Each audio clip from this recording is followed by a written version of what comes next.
et bienvenue à bord, je suis le capitaine Steffi Wolf et je vous embarque aujourd'hui pour une nouvelle vidéo.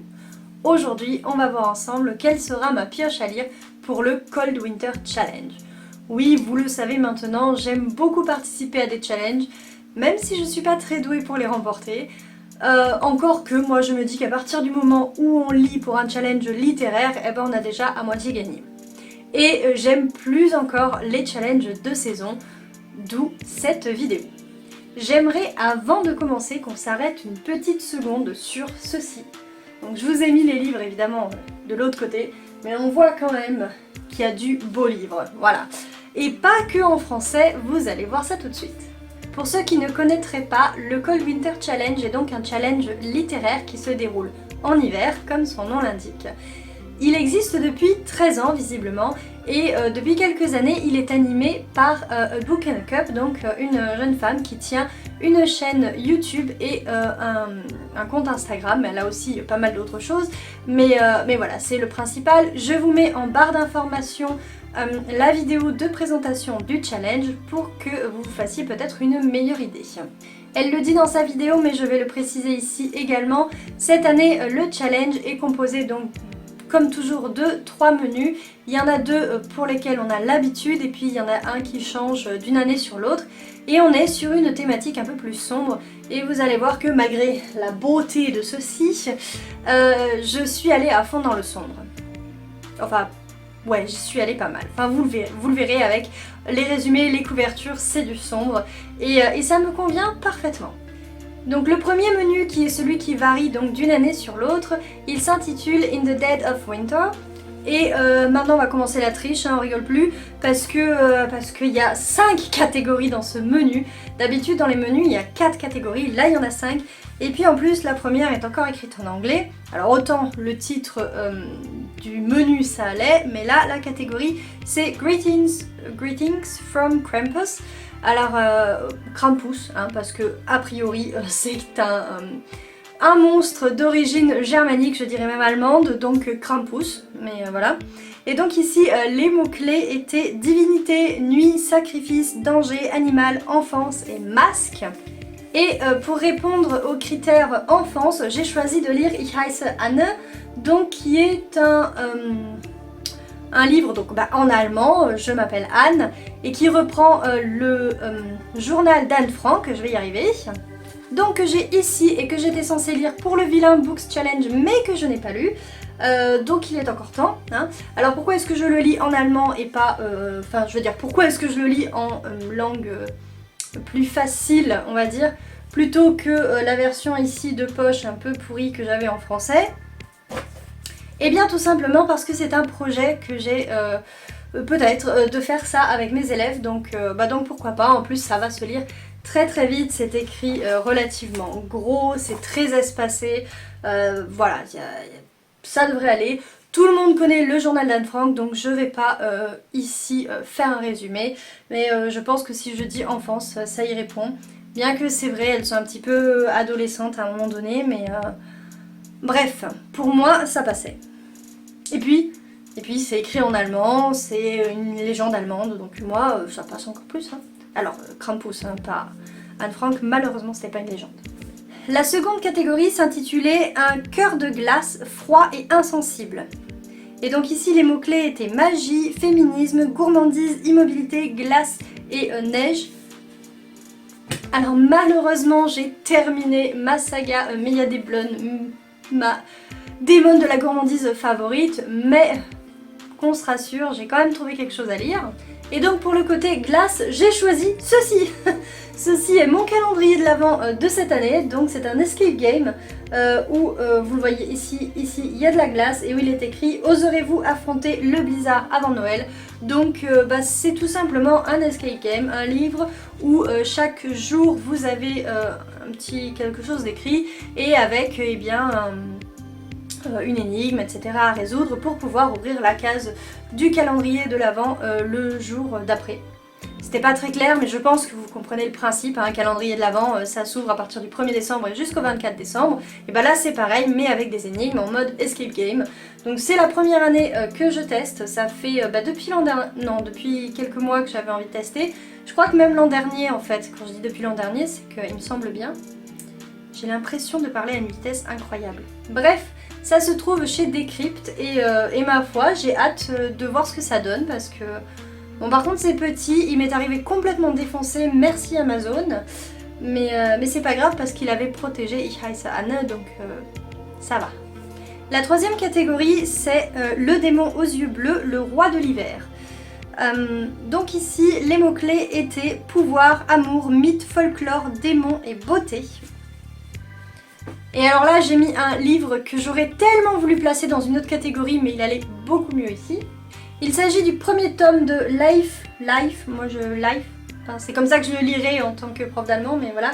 Bref, de Eliane Jolmes ou Jolm aux éditions Plume Blanche. Il pèse une tonne, franchement. Il fait je ne sais plus combien de pages, voilà, 705, enfin, un peu plus de 700 pages, donc vraiment il pèse son poids. Et en fait il est question, je vais relire le résumé vite fait, je vous dis ça, parce que c'est de la mythologie nordique, ça se voit. Moi en fait j'ai craqué déjà sur la couverture du tome 1 parce que j'aime beaucoup les corbeaux. Du tome 2 elle est encore plus magnifique, je vous la mets là au cas où, c'est ce qui m'a décidé à prendre le tome 1, donc voilà. Et donc revenons-en à ce tome-ci. Oui, en fait voilà, on a les dieux Odin et Loki qui se lancent dans un pari. Et bien évidemment Loki lui c'est le dieu de la malice, donc il a plus d'un tour dans son sac. Et au milieu de tout ça, eh bien on a Life qui se retrouve tel un pion par les dieux et qui va perdre la vie puis être ramené.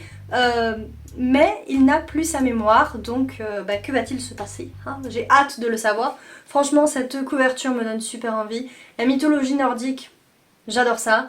Donc je pense que je vais que pouvoir aimer. La seule chose que j'aime un peu moins, c'est la pavasse que c'est. Quand j'y pense, avec ce livre, je pourrais assassiner quelqu'un. Et j'ai quelqu'un en tête là qui m'a bien énervé pendant un conseil de classe. Ça pourrait être une idée, hein. Mais non, on fera pas ça. Quatrième catégorie de ce premier menu, hutte, petite hutte, tourne ton dos à la forêt et ta face vers moi. Ça fait bien sûr référence ici au personnage de Baba Yaga avec sa maison aux pattes de poulet. Pour une fois que j'ai la référence, il fallait que je la dise. Donc ici les mots-clés sont maison, secret, forêt, grand-mère, travaux d'aiguille et aventure. Et pour répondre aux mots-clés forêt, j'ai choisi L'Enfant des Bois de Annabelle Blangier aux éditions Magic Mirror. Alors les éditions Magic Mirror sont vouées à disparaître là en mois de décembre d'ailleurs malheureusement. Mais c'était une maison d'édition qui faisait exclusivement de la réécriture de contes. Et ici avec cette réécriture d'Annabelle Blangier, qui est une autrice que j'aime beaucoup, dont j'apprécie la plume, eh bien on a la réécriture de Hansel et Gretel, donc bien évidemment en forêt. Et j'ai très hâte de savoir comment elle a réécrit cette histoire. Dernière catégorie de ce premier menu, la chute du roi Ouf. Ici les mots-clés étaient combat, cycle, changement, mort, fée et royauté. Et pour répondre aux mots-clés royauté, j'ai choisi donc ce merveilleux livre. Voilà, enfin, je crois qu'on n'a pas besoin d'en dire plus. Moi je le trouve superbe. Donc, comment qu'il s'appelle? Das Geheimnis der Rabenblüter de J.K. Bloom aux éditions Drachenmond Verlag. Donc, oui, c'est un livre en allemand. C'est donc Le secret des Rabenblüter, donc qui est le nom de famille d'une famille royale et qui a une signification en allemand, bien évidemment. Raben étant ce petit animal magnifique que vous voyez là et qu'on a déjà vu. Voilà, bref. Et donc de quoi qu'il s'agit? Eh bien tout simplement d'un roi qui doit marier sa fille, mais quand il envoie les demandes en fait au royaume voisin, en mode qui veut épouser ma fille, eh bien personne ne lui répond, sauf cette famille des Rabenblüter. Et le problème c'est que c'est un petit peu les vestiférés d'après ce que j'ai compris, et la fille elle n'est pas enchantée, ravie de devoir épouser ce prince là. J'ai hâte de voir ce que ça donne. Franchement j'aurais voulu le mettre dans la catégorie un cœur de glace, froid et je sais pas quoi, insensible, parce que ça me fait tellement penser à la Reine des Neiges. D'ailleurs ma fille quand elle a vu ce livre, elle y a pensé tout de suite. On en arrive donc au deuxième menu qui est celui de la féerie des fêtes. Ici c'est un menu classique avec 4 catégories, encore que d'après ce que j'ai compris, il y a une catégorie qui a un petit peu changé mais je saurais même pas vous dire laquelle, je sais que c'est pas la dernière. Et il me semble pas que ce soit la première, c'est peut-être la deuxième. Bref. La première catégorie, c'est s'embrasser sous le gui. Et là, il faut lire une romance, alors potentiellement de Noël, un drame romantique ou quelque chose avec du poison ou un manoir gothique. Ça, c'était pour les mots-clés. Moi, j'ai décidé de lire un livre qui me faisait très envie pour le Pumpkin Autumn Challenge, mais que je n'avais pas réussi à mettre dans ma pioche à lire. Cette fois, il y a manoir gothique, je peux pas ne pas le mettre. Il s'agit donc de Là vivent les ténèbres, non pardon, Ici vivent les ténèbres de Sanguine aux éditions du Chat Noir, qui est là aussi une maison d'édition qui disparaît et qui nous attriste. Ceux qui nous attristent, les deux en fait, ce sont deux maisons d'édition que j'adore, que je pourrais presque dire que j'adorais puisqu'elles elles disparaissent là maintenant, mais bref. Et donc franchement, je sais plus grand chose de ce truc là. Si ce n'est qu'il y a ici un manoir gothique, que c'est écrit gothique derrière. En plus il y a des fantômes, j'aurais pu le placer dans une autre catégorie. Voilà. Donc apparemment il y a deux gamins qui sont les seuls à percevoir un danger dans ce manoir. Et j'ai hâte de savoir ce que c'est. Franchement il me fait super envie. Et puis j'avais beaucoup aimé l'écriture de Sanguine, donc l'autrice, dans une... alors, plutôt une novella qu'elle avait écrite. Et d'ailleurs ça me fait penser que j'ai toujours pas lu la suite. Et qu'il me la faudrait. Mais que la maison va fermer, donc il va falloir que je me dépêche, soit pour l'avoir en papier, soit à minima de me les prendre en e-book. Bref, parenthèse terminée. Et qui dit parenthèse terminée dit ouvrons une seconde parenthèse, une parenthèse pub cette fois-ci, pour vous parler de ma romance de Noël, Vin chaud, poèmes et boules de poil, donc de Steffi Wolf, votre serviteuse, et aux éditions Erato. Si vous cherchez une petite romance de Noël doudou, cocooning, avec un personnage masculin, un personnage féminin qui vont forcément tomber amoureux, ou en ce qui la concerne, retomber amoureuse. Voilà, et en plus il y a des animaux, c'est trop choupi, donc comme la couverture d'ailleurs. Franchement, si vous en cherchez encore une, je sais qu'il y en a 100 000, mais voilà. Je vous invite à découvrir celle-ci, où on est sur le marché de Noël à Strasbourg avec donc une jeune femme qui tient une pension pour animaux et un homme qui lui est vigneron et qui vient donc vendre ses produits lors du marché de Noël. Ils vont se retrouver, et pourquoi je dis retrouver? Parce qu'ils se connaissaient d'avant, mais que lui a oublié, elle pas du tout. Voilà, je vous invite vraiment à la découvrir. Voilà, parenthèse pub terminée. On en arrive à la seconde catégorie, celle dont je pense que c'est ici, c'est la catégorie qui a changé. Elle s'intitule Histoire de fantômes sous le sapin. Donc j'aurais pu mettre Ici vivent les ténèbres, hein, évidemment, il y a les fantômes. Mais donc les mots-clés sont bien évidemment fantômes, waouh, on s'en doutait, surnaturel, histoire courte, famille, partage, multigénérationnel. Et j'avais un livre qui allait... alors j'avais plein de livres qui allaient là-dedans, mais il y en avait un qui me faisait vraiment envie. Il s'agit d'un livre que j'ai acheté pour ma fille à la base, que l'on devait lire ensemble, mais elle n'a pas l'air très motivée. Elle est plus motivée par un autre qu'elle a commencé. Alors elle lit très doucement, hein. Une page, ça lui prend 3 jours, mais bref, elle a 6 ans, faut l'excuser.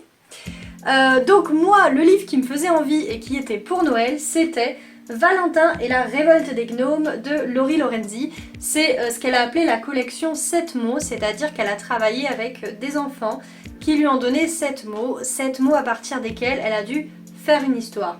Et donc ici, ça se passe, je fais beaucoup de donc dans cette phrase, ça se passe à la période de Noël, et voilà. Et moi je dois dire que ce personnage-là, il me fait penser à Krampus pour le coup.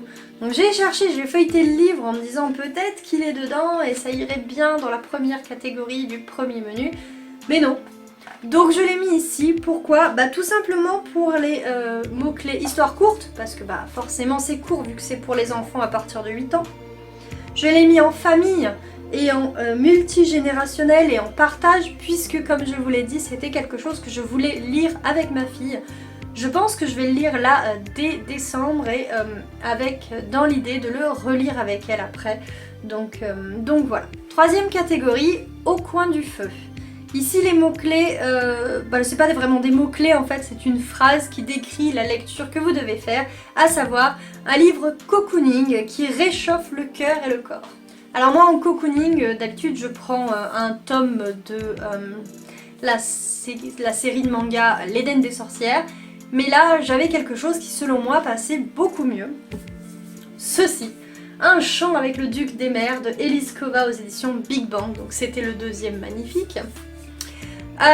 Pourquoi? Parce qu'en fait cette saga là c'est une saga de romantasy young adulte et je saurais pas vous dire pourquoi mais je suis tombée dedans et j'adore ça. Autant je n'arrête pas de dire que le young adulte j'en ai assez, c'est trop jeunesse, enfin c'est trop jeune pour moi, c'est plus de mon âge, blablabla, mais là je sais pas. On sait quasiment où on va à chaque fois même s'il y a des rebondissements, c'est pas excellentissime au niveau de l'écriture, mais moi j'adore ça. C'est mon péché mignon, c'est mon petit plaisir coupable. Donc pour moi c'est vraiment cocooning, je sais où je vais avec Elise Kova. Elle nous embarque dans un monde avec plein de peuples divers et variés que l'on connaît. Vous avez les loups-garous, vous avez, alors on les a pas vus d'ailleurs ceux-là encore, les vampires, les faées, qu'est-ce qu'on a eu d'autre? J'en oublie un. Je vais vérifier. Les elfes, tout simplement. C'était le premier d'ailleurs, un pacte avec le roi elfe. Ce qui est écrit derrière, hein, mais vous voyez, j'ai pas trop de mémoire. Enfin, la plupart du temps. Mais bref, donc ici, c'est un chant avec le duc des mers. Et donc, à chaque fois, l'histoire, c'est une femme que l'on oblige à épouser une créature. Donc, dans le premier, c'était un elfe. Dans le second, c'est un fae.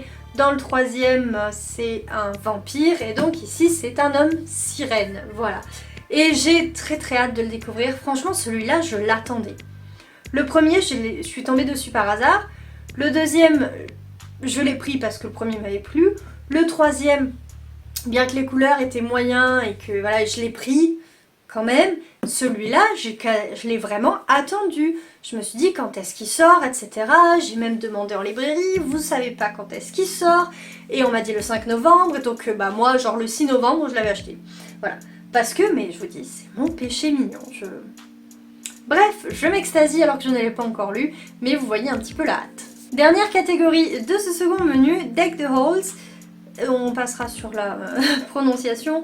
Ici, il faut lire un livre avec une couverture verte et ou rouge. Alors, certains diront que j'ai triché. Je pense qu'ils ont à moitié raison. Mais je m'en fiche. J'ai choisi Le Reflet Brisé de Nina Gorlier aux éditions Magic Mirror. On est d'accord que c'est quand même principalement rouge. Pour moi, ça fait très Noël aussi, au sens où ça fait boule de Noël, je trouve, c'est... cette écriture là, je sais pas moi, c'est ça que je vois. Mais bref, c'est rouge. Et puis c'est une réécriture de Blanche-Neige. Et qui dit Blanche-Neige dit pomme rouge. Pomme rouge. Donc dit rouge, voilà, hein, on est d'accord. Et puis j'adore lire des réécritures de contes pour la période de Noël. Donc la période, alors pas forcément de Noël, mais en hiver de manière générale. Et là cette année j'en ai mis 2. J'aurais presque pu en mettre 3 parce que j'en ai un troisième qui me faisait grandement envie, qui aussi pour moi a une couverture hivernale. Mais je me suis dit que 2 c'était bien. Et puis que comme cette maison d'édition l'année prochaine ne sera plus là, c'est pas mal aussi de m'en garder un en réserve pour l'année prochaine.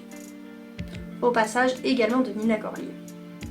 Bref, je pense que je n'ai rien d'autre à dire sur ce livre, je vous ai dit, c'est une réécriture de Blanche-Neige. Ici en plus les rôles sont inversés, c'est-à-dire que Blanche-Neige c'est un homme et que on a quand même la méchante reine. Mais ce que je veux dire voilà, c'est qu'il y a une inversion des sexes qui peut être aussi intéressante. Et d'après ce que j'ai compris, la méchante reine et ce Blanche-Neige au masculin vont se rapprocher, ou alors j'ai mal compris. Mais quoi qu'il en soit, que j'ai bien compris ou pas, ce livre m'attire. Déjà parce que c'est Magic Mirror, mais aussi parce que c'est Nina Gorlier. C'est une autrice que j'ai découverte grâce à ses réécritures de contes, que j'ai lu également dans une petite novella aux éditions du Chat Noir. Et c'est une plume vraiment qui mérite d'être connue. Nous voici arrivés au dernier menu, celui qui s'intitule Froid polaire Oui, je sais, j'ai bugué sur le mot menu. Je viens de le refaire d'ailleurs. Donc la première catégorie s'intitule Stalactite ensanglantée. Et là les mots-clés sont thriller, policier, cozy ou murder mystery, peur et frisson. Je n'ai toujours pas de cozy mystery. Peut-être qu'il faudrait que j'en commande un à Noël, hein, comme ça j'en aurai un. Mais un jour je découvrirai ça.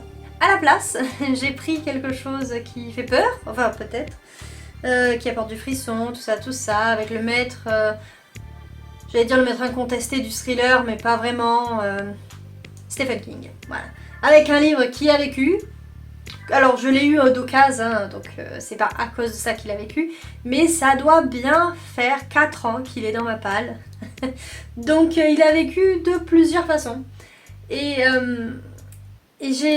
pourtant il me fait envie, franchement j'ai très envie de le découvrir. J'aime bien l'écriture de Stephen King. Au sens où il nous embarque dans ces mondes et puis ça fait... Enfin c'est glauque et c'est... mais c'est bien écrit. Et bon alors là, enfin bien écrit, je trouve. Ici on n'a pas un jeune, c'est un adulte. Hein. Moi ce que j'aime particulièrement chez Stephen King, c'est la place qu'il fait aux enfants. Bon là c'est pas les enfants, mais je voudrais voir ce que ça donne. Et j'espère vraiment pouvoir le sortir de ma palle parce qu'honnêtement j'en peux plus de le voir dans les non-lus. J'en peux plus. Deuxième catégorie, c'est celle pour laquelle j'ai toujours du mal à trouver un livre. Il s'agit de la catégorie Marcher dans la neige. Cette catégorie-là, c'est pour les mots-clés nature writing, littérature de voyage, grands espaces, nature, solitude. Et j'ai toujours énormément de mal. Mais, moi vous me dites nature, je pense à l'Éden des sorcières. Bah oui, on est quand même dans un monde où la nature s'est retirée à cause de ces imbéciles d'êtres humains. Donc voilà, nature, l'Éden des sorcières. Hein. Et donc ici, avec le tome 6 de Yumeji, toujours bien évidemment, toujours aux éditions Kiyun. Et on suit encore une fois Pili, qui doit absolument délivrer son loup plante. On est dans la nature.